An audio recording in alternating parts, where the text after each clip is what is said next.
Commander Valen had been at Outpost 47 for almost 8 cycles, and nothing interesting had happened the whole time. The monitoring station was a lonely watch post at the edge of neutral space, where the 3 biggest powers in the galaxy met. Most days were full of routine scans, false alarms from asteroid debris, and reports that no one at headquarters ever read. So when the alarm went off at 0300 station time, Valen's first thought was that someone had spilled their drink on the console again.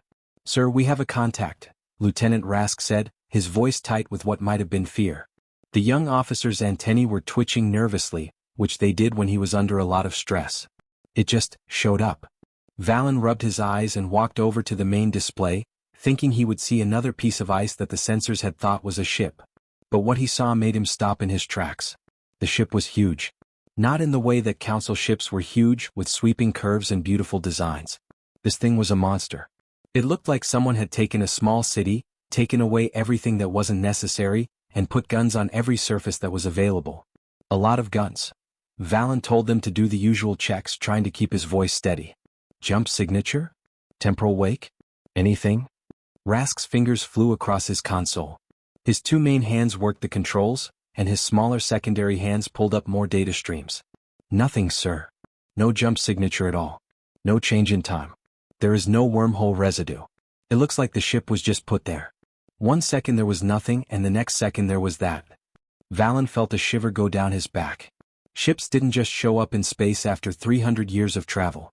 They came through jump gates, made spacetime look different, and left marks behind. Always. The fact that this ship showed up without any of those signs meant that either their sensors were completely broken or they were using technology that shouldn't exist. "What about energy output?" he asked. Rask laughed, but it wasn't a happy laugh. "Sir, the ship is powered by fusion. Real fusion reactors. I had to look through old files to even see the signature. For more than 200 years, no one has used fusion as a main source of power. It's too big, too heavy, too..." "Lieutenant, I know what fusion is," Valen said. "Why would someone build a warship using old technology? That's what I don't understand." Valen thought that was the best they could do. Unless they had been cut off from the rest of the galaxy's civilization. Unless they had to start from scratch and build everything. Valen told them to send a standard hailing frequency. "Let's find out who they are." Rask turned on the communication system and sent out the universal greeting that all Council species used. It was a simple math problem that counted up prime numbers. It was meant to show intelligence without using words. Any civilization that was advanced enough to build a starship would know what it was. The answer came back in less than 3 seconds, but it wasn't the clear-cut math answer they were hoping for. Instead, the translation matrix started giving off error codes because the alien software was having trouble with something it had never seen before. Valen watched as the screen filled with random letters, numbers, and sounds that didn't make sense. Finally, the computer was able to put together something that made sense. The voice that came through was male, flat, and had an edge that made Valen's 40 years of survival instincts scream at him to run. "This is USC Revenge. Captain Jack Miller is in charge. We've traveled a long way to find you." The words were easy to understand. The tone wasn't. It was the voice of someone who had been through hell to get here and wasn't very happy with what they found on the other side. Valen's main heart skipped a beat. His other heart made up for it by pumping harder. He muttered, "USC. Computer, look for UESC in the databases. Any mention, any reference, anything." The computer worked for a few seconds before saying in a neutral voice, "No records found for USC. Linguistic analysis points to an English language origin. English is linked to Earth, Sector 7743. Valen's blood ran cold. In fact, he was cold, and his body temperature dropped several degrees as the fear response fully kicked in. He pulled up the navigation data with shaking hands and traced the ship's path back. The computer drew a line through space that went through empty areas, dead zones, and finally stopped exactly where he knew it would. Section 7743. The area that is off-limits. The area for quarantining. The part of Earth. "That's not possible," Rask said quietly, looking at the same screen. "Nothing comes out of that area. 200 years ago the Council sealed it. There are only primitives there who barely figured out how to use radio." But Valen remembered the tales. Every officer in the fleet learned them during training, which usually happened late at night when the instructors had too much to drink and couldn't keep their mouths shut. Tales of the first contact mission that went to Earth and never came back. All 15 ships are gone. 2,000 crew members disappeared without a trace. The official story was that there was a tragic accident in deep space because of equipment failure. But Valen had heard the other stories as well. The ones that were classified because they were final transmissions. About weapons that shouldn't have been made. About people who fought with a level of desperation and brutality that even the most experienced veterans of the Council fleet found shocking. And now, 200 years later, the people had built a warship and traveled 40 light-years of empty space to find them. Sir? Rask's voice shook. What should we do? Valen straightened his uniform in an effort to look calm, even though he wasn't. Get me a direct line to the Council's main office. Priority in case of an emergency. And what about Rask? Keep your eyes on that ship. I want to know about it if it even moves. Valen stared at the huge human warship on his screen while Rask tried to make the connection. Captain Jack Miller and his crew were waiting somewhere on that ship. They had been traveling through the dark between stars for years, maybe even decades. They used old technology to build a ship and made it work anyway. And now they were here, at the edge of Council space, sending out a message that was supposed to be a greeting but felt more like a threat. Valen had a bad feeling about what was going to happen next. Commander Valen had been at Outpost 47 for almost 8 cycles, and nothing interesting had happened the whole time. The monitoring station was a lonely watch post at the edge of neutral space, where the 3 biggest powers in the galaxy met. Most days were filled with routine scans, false alarms from asteroid debris, and endless reports that no one back at headquarters ever read. Valen's first thought when the alarm went off at 0300 station time was that someone had spilled their drink on the console again. "Sir, we have a contact," Lieutenant Rask shouted, his voice tight with what could have been fear. The young officer's antennae were twitching nervously, which they did when he was under a lot of stress.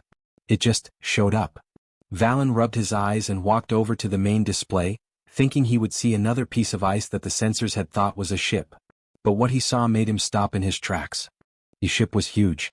Not in the way that Council ships were huge, with sweeping curves and beautiful designs. This thing was a monster. It looked like someone had taken a small city, taken away everything that wasn't necessary, and put guns on every surface that was available. A lot of guns. Valen told them to do the usual checks, trying to keep his voice steady. Jump signature? Temporal wake? Anything? Rask's fingers flew across his console. His 2 main hands worked the controls, and his smaller secondary hands pulled up more data streams. Nothing, sir. No jump signature at all. No change in time. There is no wormhole residue. It looks like the ship was just put there. 1 second there was nothing, and the next second there was that. Valen felt a shiver go down his back. Ships didn't just show up in space after 300 years of travel. They came through jump gates, made spacetime look different, and left marks behind. Always. The fact that this ship showed up without any of those signs meant that either their sensors were completely broken or they were using technology that shouldn't exist. "What about energy output?" he asked. Rask laughed, but it wasn't a happy laugh. "Sir, the ship is powered by fusion. Real fusion reactors. I had to look through old files to even see the signature. For more than 200 years, no one has used fusion as a main source of power. It's too big, too heavy, too—" "Lieutenant, I know what fusion is," Valen said. "Why would someone build a warship using old technology? That's what I don't understand." Valen thought that was the best they could do. Unless they had been cut off from the rest of the galaxy's civilization. Unless they had to start from scratch and build everything. Valen told them to send a standard hailing frequency. "Let's find out who they are." Rask turned on the communication system and sent out the universal greeting that all Council species used. It was a simple math problem that counted up prime numbers. It was meant to show intelligence without using words. Any civilization that was advanced enough to build a starship would know what it was.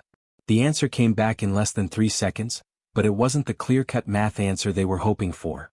Instead, the translation matrix started giving off error codes because the alien software was having trouble with something it had never seen before.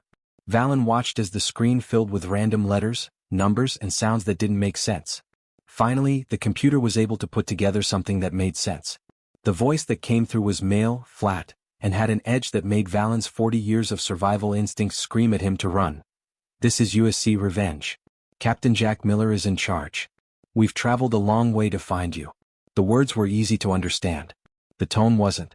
It was the voice of someone who had been through hell to get here and wasn't very happy with what they found on the other side. Valen's main heart skipped a beat. His other heart made up for it by pumping harder. He muttered, "USC. Computer, look for UESC in the databases. Any mention, any reference, anything."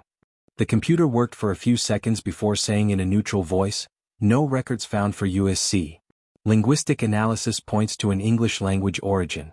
English is linked to Earth, Sector 7743. Valen's blood ran cold. In fact, he was cold and his body temperature dropped several degrees as the fear response fully kicked in. He pulled up the navigation data with shaking hands and traced the ship's path back. The computer drew a line through space that went through empty areas, dead zones, and finally stopped exactly where he knew it would. Section 7743. The area that is off limits. The area for quarantining. The part of Earth. That's not possible, Rask said quietly, looking at the same screen. Nothing comes out of that area. 200 years ago the Council sealed it. There are only primitives there who barely figured out how to use radio.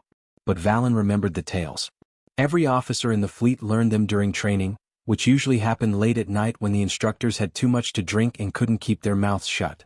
Tales of the first contact mission that went to Earth and never came back. All 15 ships are gone. 2,000 crew members disappeared without a trace. The official story was that there was a tragic accident in deep space because of equipment failure. But Valen had heard the other stories as well. The ones that were classified because they were final transmissions. About weapons that shouldn't have been made. About people who fought with a level of desperation and brutality that even the most experienced veterans of the Council fleet found shocking. And now, 200 years later, the people had built a warship and traveled 40 light-years of empty space to find them. Sir? Rask's voice shook. What should we do? Valen straightened his uniform in an effort to look calm, even though he wasn't. Get me a direct line to the Council's main office. Priority in case of an emergency. And what about Rask? Keep your eyes on that ship. I want to know about it if it even moves. Valen stared at the huge human warship on his screen while Rask tried to make the connection. Captain Jack Miller and his crew were waiting somewhere on that ship. They had been traveling through the dark between stars for years, maybe even decades. They used old technology to build a ship and made it work anyway. And now they were here, on the edge of Council space, sending out a message that was meant to be a greeting but felt more like a threat. Valen had a bad feeling about what was going to happen next. Over the years, the Galactic Council chamber had seen a lot of dramatic events. There had been wars there. Signed peace treaties. While the Council talked in its marble halls, entire civilizations rose and fell. But no one could remember a silence like the one that fell when Captain Jack Miller came on the main screen. The person was standing on what was clearly a military bridge. There were no decorative panels, no comfortable seating, and no art that celebrated past victories. There were only metal walls, functional consoles, and crew members working quietly and efficiently, as if they had been doing it for a long time. The bright, white light made Miller's face look sharp and dark. He looked like an old man. Not old, but worn down in a way that made it seem like he had worked hard for every year of his life. His gray hair was cut so short that it was almost like a military haircut. A thick scar ran from his eye to his jawline on his left cheek. He wore a plain dark blue uniform with no decorations or medals. The only thing that showed his rank was a small patch on his shoulder that said, Retribution, Commanding Officer. Miller didn't grin. He didn't say hello. He stood there with his hands behind his back and waited for the Council to calm down. The first person to get better was Council Head Morven. The tall, graceful alien stood up from his chair at the central podium, and his ceremonial robes flowed around him. He had been on the Council for 70 years and was proud of how well he could handle diplomatic situations. Captain Miller, he said, his voice full of the practiced warmth of a long-time politician. On behalf of the Galactic Council, we welcome you to 200 years ago, Miller said in a flat, emotionless voice, we sent 12 colony ships to the stars. In all there are 4,000 families. Kids, men and women. Every ship had everything they needed to start a new life on faraway planets. We gave them our best technology, our smartest people, and our hopes for the future of humanity. There was no sound in the Council chamber now. Everyone, delegates, aides, and observers, leaned in trying to figure out where this was going. Miller went on to say that none of them made it to their destinations. We waited. 5 years. 10 years. 20 years. We sent texts. No replies. We thought they were gone. Maybe problems with the equipment. Mistakes in navigation. We told ourselves that space is dangerous. These things happen. Morven's polite smile was starting to fade. Captain Miller, I can assure you that the Council has no record of any human colony ships entering our territory. Maybe we could help look for them if you could give us their flight plans.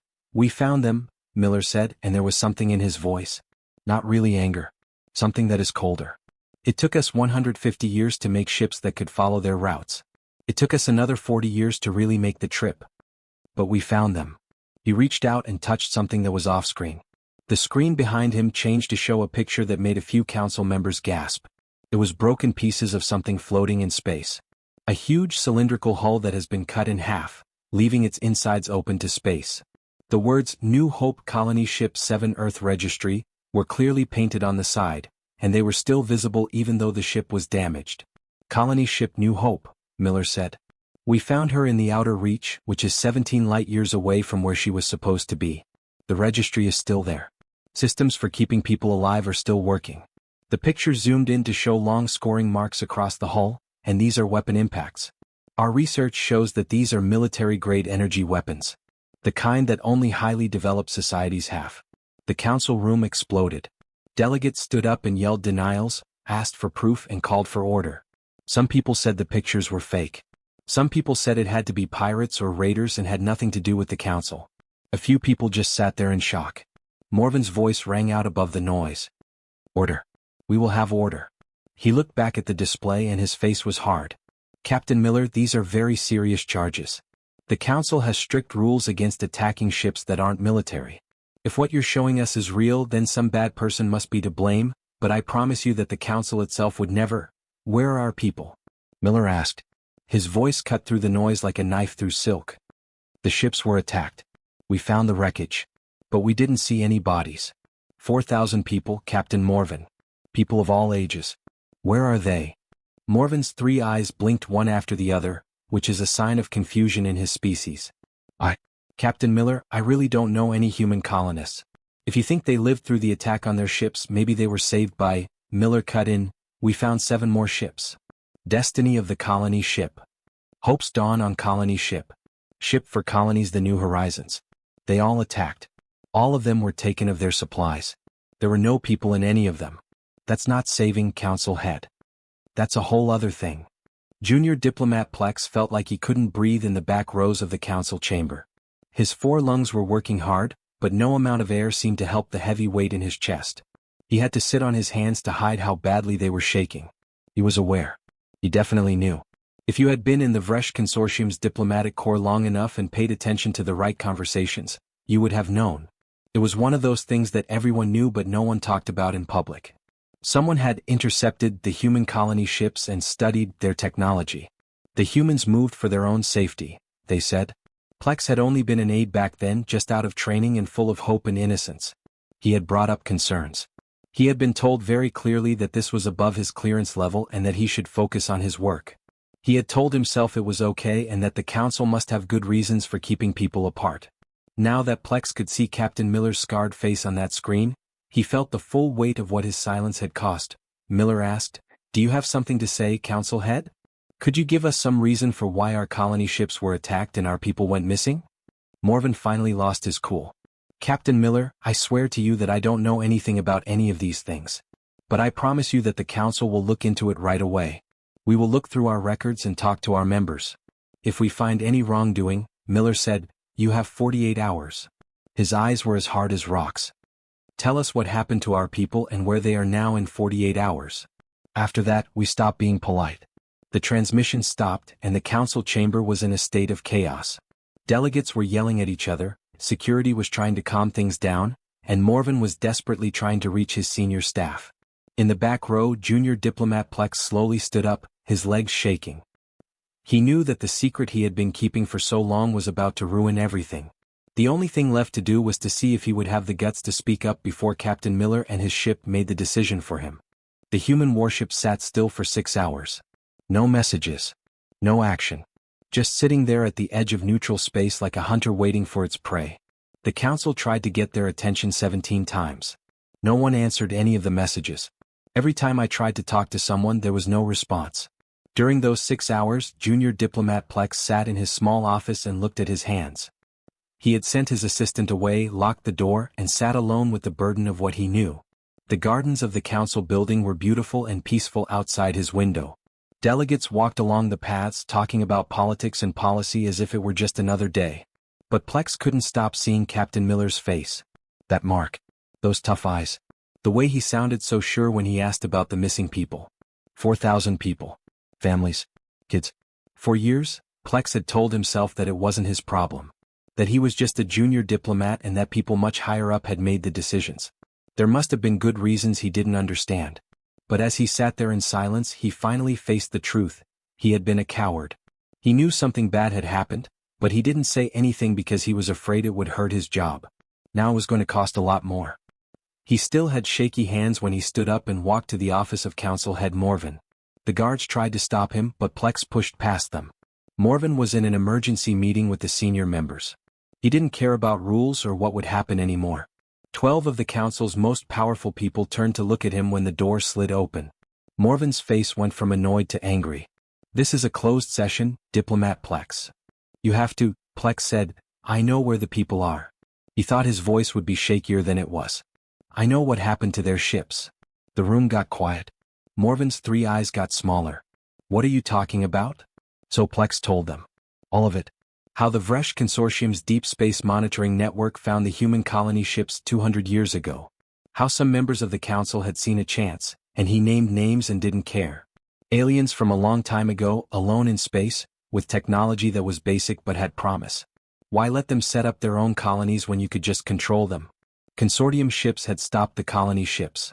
People were told that their navigation systems had broken down and that they were being rescued and taken to safe worlds while their ships were being fixed. Instead, they had been quietly moved to remote planets in the outer territories. Worlds of research officially. Worlds of prison in reality, Plex said in a hollow voice. Their technology was studied. Reverse engineered. Their designs for fusion reactors, their computer systems, and even their biological data. They took everything that made them useful. The people themselves were kept apart, watched, and controlled. They were told that the Earth was gone. That they were the last members of their species to live. Council member Thrace, a powerful politician from the Vresh Consortium, stood up slowly. Her face had turned white. "How do you know this?" Plex said quietly, "Because I was there. I was given the job of Research World 720 years ago. I saw where people lived. I looked at the reports. I knew what we were doing was wrong, but I didn't say anything." "And the first contact mission?" Morven asked in a voice that was barely a whisper. Plex nodded. 50 years after the colony ships were taken, Earth sent a real expedition. 15 ships of the military. They came to find their missing people. They kept going. They found trash, followed trails, and asked questions we didn't want to answer. They were neutralized when they got too close to finding out about the research worlds. "Neutralized?" Morven said again. "You mean?" "What I mean is that they were shot at and taken. The survivors were brought to the same worlds as the colonists. Some of them are probably still alive." The room went crazy. Members of the council yelled at each other, Plex and Thrace. Some people asked for proof, but their voices didn't sound sure. Some people just sat in stunned silence, realizing how big what they had just learned was. Morven hit the table with his hand. "Why? Why would anyone want to do this?" "The council has rules and laws, because we could," Thrace said softly, and everyone turned to look at her. In the last few minutes she looked like she had aged 10 years. "Because the people were simple and alone, we thought we could take what we wanted without any problems. We thought we were protecting them from a galaxy they weren't ready for, and we told ourselves it was for their own good." She stared at Morven with blank eyes. "Because we aren't as civilized as we say we are." That's when the alarms went off.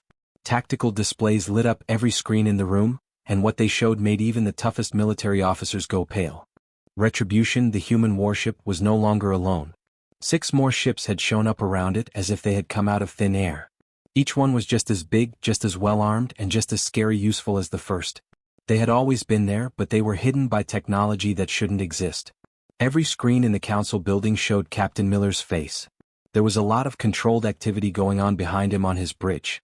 Officers shouted out coordinates, weapon systems charged with a whine that could be heard over the transmission, and tactical displays showed targeting solutions being calculated and recalculated.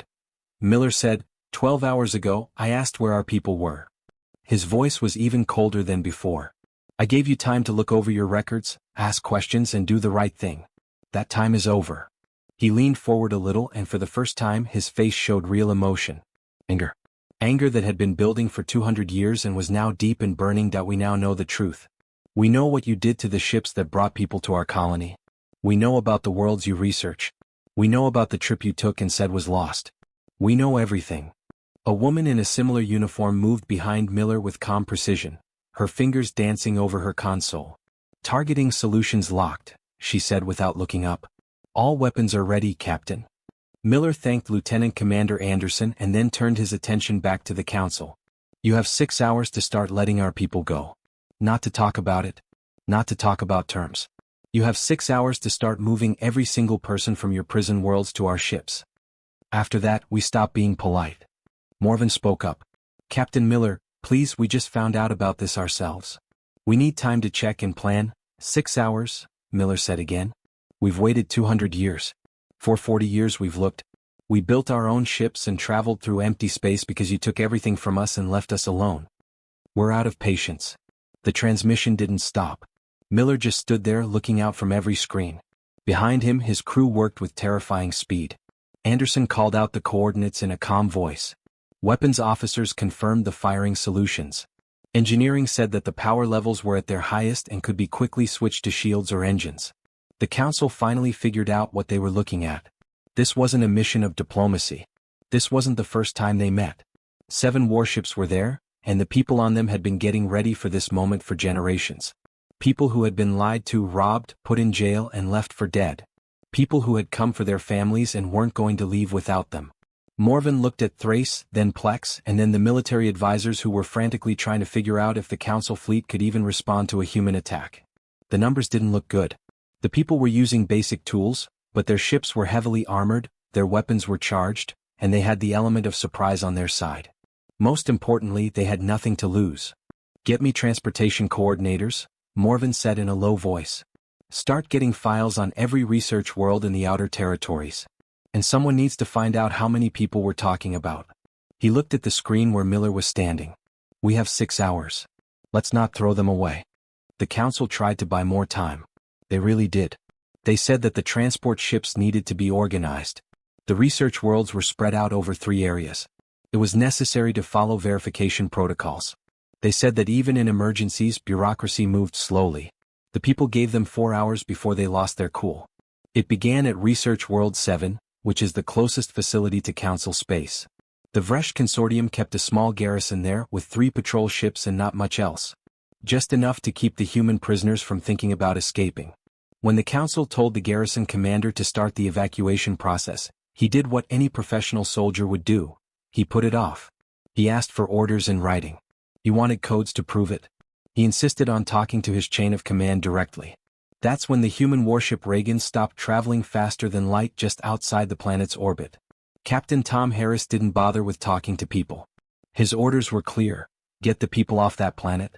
The consortium patrol ships moved to stop the ships and sent out warnings about entering restricted space without permission. Normal procedure. They thought the human ship would back down or at least try to talk things over. Instead, Reagan shot. The Swift Judgment, the first patrol ship of the consortium, was hit directly in the engine section.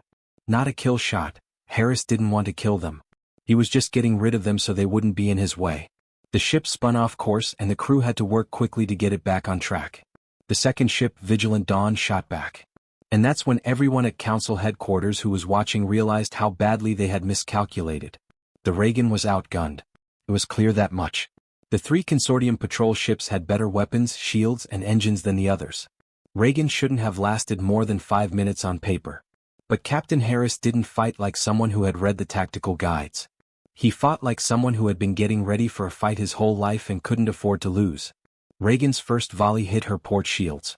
They held for about 30 seconds before falling apart completely. Energy weapons ripped through the ship's hull, breaking through armor plating that was thick but not as advanced as Council technology. A dozen holes let air out of the building. Lights inside flickered and went out on 3 decks. Officers in the Council Tactical Center watched the battle on their screens. One analyst said, "The shields on the human ship are down. Hull integrity is at 60% and dropping. They should go back." But Reagan didn't back down. Instead, Harris sealed off the damaged parts, trapping dozens of his own crew in compartments that were venting air, and sent all available power to the weapons and engines. The ship sped up and headed straight for the consortium ships, even though more hits were hitting its hull. Reactor status critical, another analyst read from his tools. They've got a breach in containment. That reactor is going to go critical in less than 10 minutes if they don't shut it down and fix it. Reagan's main weapons were now firing non-stop at the Vigilant Dawn with everything they had. The shields on the consortium ship flickered as the attack went on.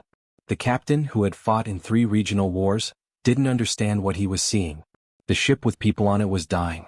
Any reasonable commander would pull back, try to save his crew, and live to fight another day.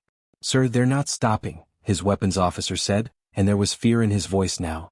"Their reactor is going to blow up. They need to know that. Why aren't they going back?"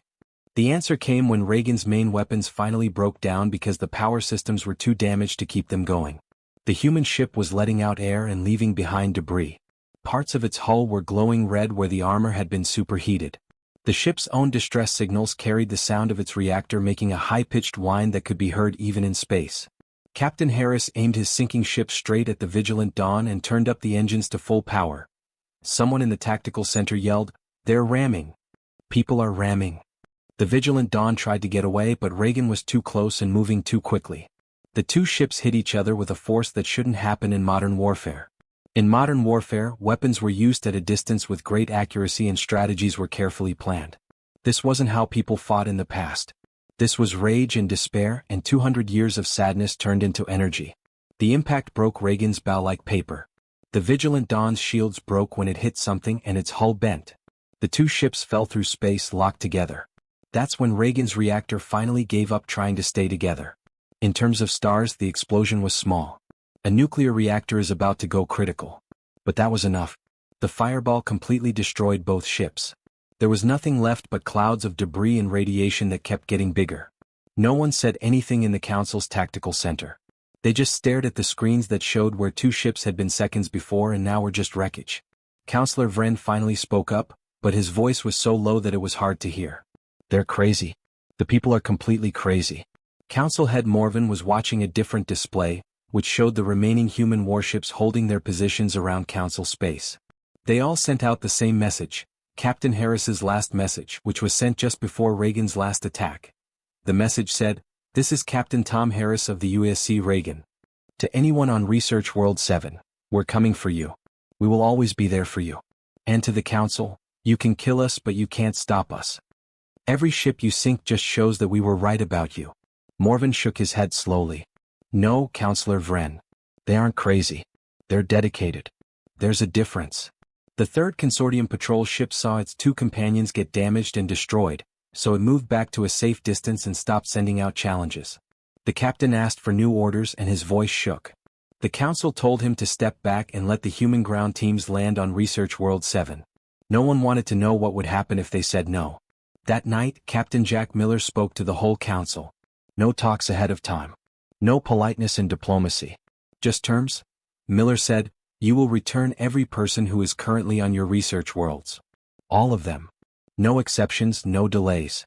You will give us full records of what was done to them, what technologies were taken, and what experiments were done.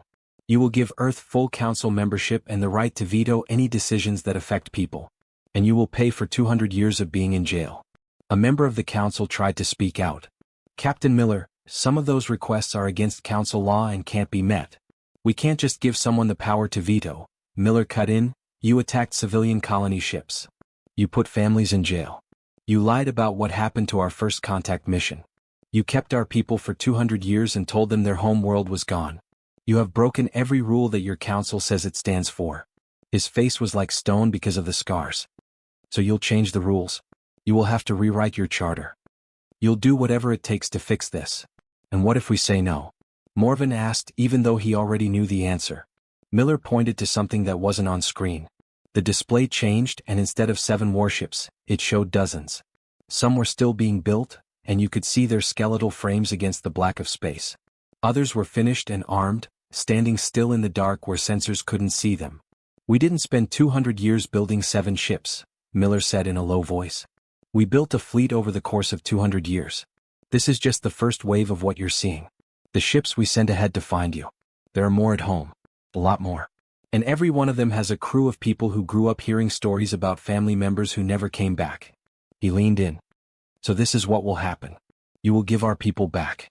You are going to let us join the Council. You are going to pay for what you did. And then, if we can talk about peace. But if you don't, if you fight, if you try to hide behind your rules and laws and politics. Miller had hard eyes. Then we'll show you what 200 years of rage looks like. We'll burn through your fleet, take your people by force and tell the whole galaxy what the Great Galactic Council really is. A group of kidnappers and thieves hiding behind fancy words. The transmission was over. The council chamber was quiet except for the soft hum of computers working out how many people would die and how much force would be needed. The results of each simulation were the same. The council could probably win a war against people. Finally. But the price would be terrible. And for what? To avoid having to say they were wrong? Morven looked at the faces of the other council members. He saw fear, anger, shame, and giving up. He asked quietly, "Is everyone in favor of accepting Captain Miller's terms?" Everyone raised their hand. Not because they wanted to. They finally realized that they were dealing with a species that would rather die than live under someone else's control. 200 years ago, when their people disappeared, the humans learned that lesson. And they had made sure they would never be weak again. 3 days after the council agreed to Miller's terms, the first transport ship got to Research World 7. It was a huge civilian ship, the kind that is usually used to move colonists to new settlements. 2 council warships with white flags were with it. The human ground teams had already secured the landing zones, and now they waited as the ship descended through the atmosphere. No one really knew what to expect. People on Research World 7 had been cut off from the rest of the world for 200 years. Of course, the first colonists had been dead for a long time. These were their great-grandchildren, people who had been born and raised in captivity and had been told that Earth was destroyed and they were the last people on Earth. What do you say to people like that? How do you tell them that everything they thought was true was a lie? Captain Miller let them see for themselves. It wasn't council officials who got off the transport ship when the ramp went down. People did it. People from Earth, wearing the uniform of the United Earth Space Command, standing there with no weapons and tears running down their faces. The 7 colonists from the research world stood still. An old woman in the front of the crowd, with white hair and shaking hands, took a step forward. Then one more. Then she started to run and everyone else started to run too. The 2 groups collided in a wave of crying, hugging, laughing and shouting questions over each other. Someone kept saying, "You're real. You're real. The Earth is real. We're not alone." "You were never alone," a young officer said as he held on to a man who had fallen against him and was crying. "We've been looking for you for years. We didn't stop. We never forgot." Miller watched the reunion from the human command post, his jaw set. Lieutenant Commander Beth Anderson stood next to him, tears streaming down her cheeks. Both of them had lost family members on the first colony ships. Anderson's great-grandmother was on the New Hope. Miller's aunt and her 2 kids had been on the Destiny. "Sir," Anderson said in a low voice. "Do you think any of our family?" Miller said, "I don't know.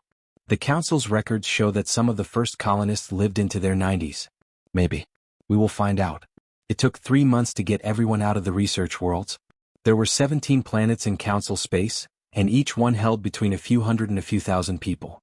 Some communities had been treated pretty well, with good living conditions and the freedom to keep their culture. Miller's hands clenched into fists when he read the reports about how others had been treated. The worst had been Research World 12. People there had been used for medical experiments, and their unique biology had been studied, catalogued, and tested. The council said that all of it was necessary scientific research, that no one had been hurt badly, and that all the right steps had been taken. Miller had been inside the building himself. He had been in the exam rooms, seen the equipment, and looked at the records that showed decades of testing. He'd met people who had been poked, prodded, and studied like lab animals for their whole lives. He then told everyone to set fire to the whole building. The council hadn't said anything. People who came back were given the choice of going back to Earth or joining the fleet. Most of them chose Earth because they wanted to see the homeworld they had only heard about in stories. But some stayed and joined UESC crews because they wanted to help make sure this never happened again. The last transport was planned for a ceremony. The council wanted to make it official so that the whole galaxy would know they were doing the right thing by fixing their mistakes from the past. Miller agreed, but only on his own terms. There were a lot of people in the council chamber. There were delegates, observers, and members of the Galactic Press Corps there to see history happen.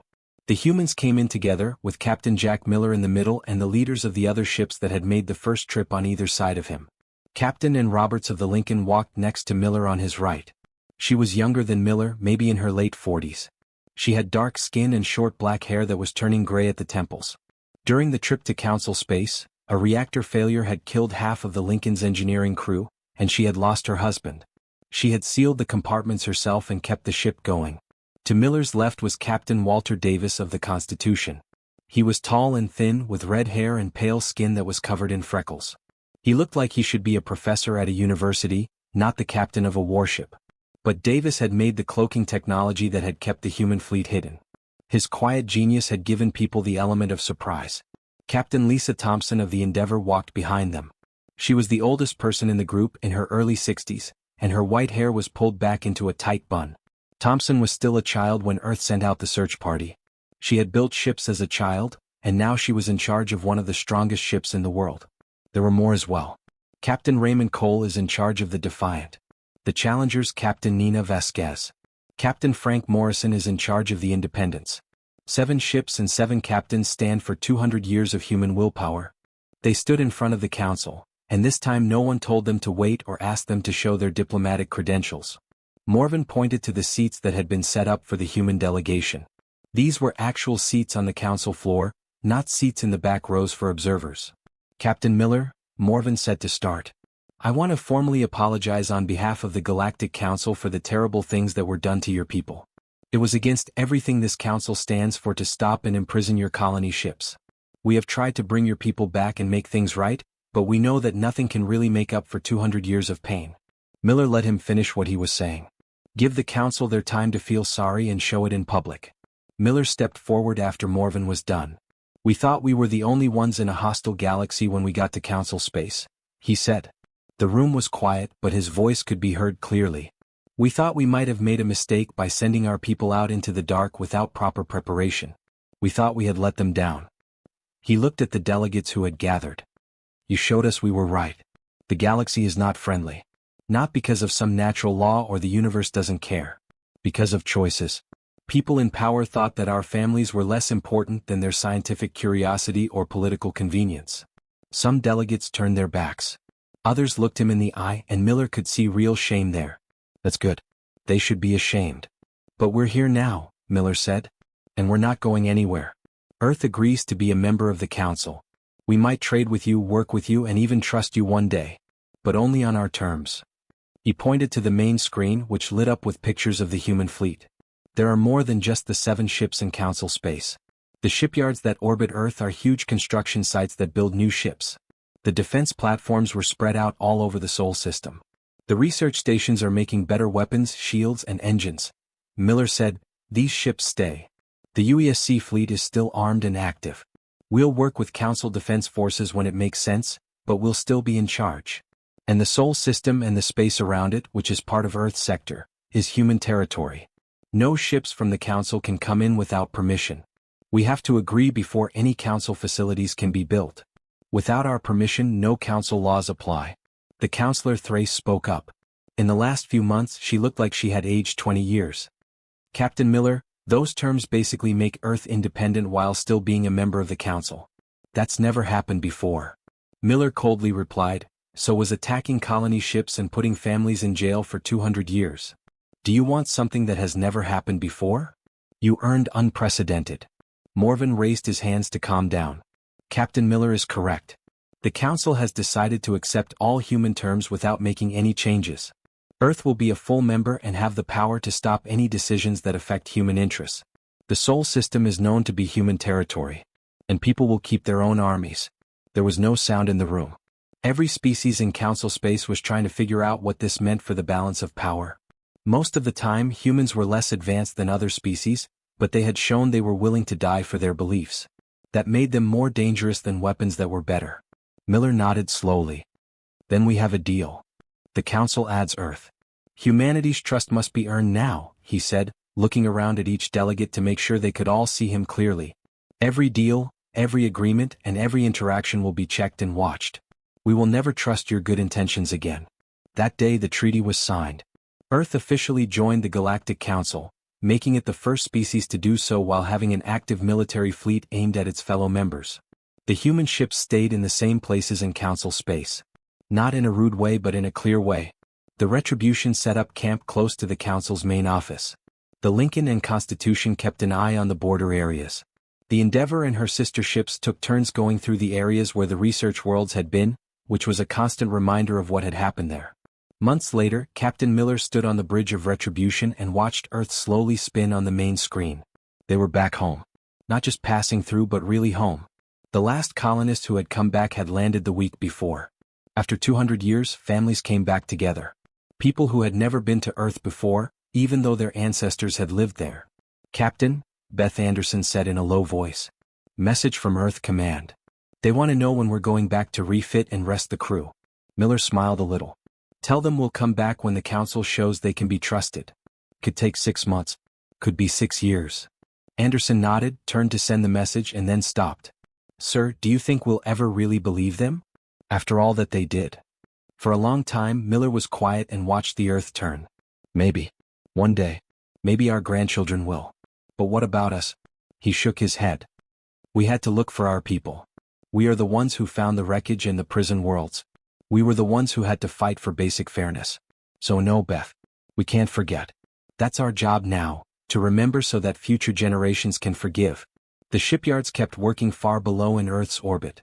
New ships are being built, new weapons are being tested, and new technologies are being made. Every day the UESC fleet got stronger. People had learned the lesson that the galaxy had taught them. Hope for peace, work for understanding, and build bridges when you can. But always, always, be ready for battle. Earth couldn't afford to trust anyone anymore. Strength was the only thing that mattered. And people wanted to be very, very strong.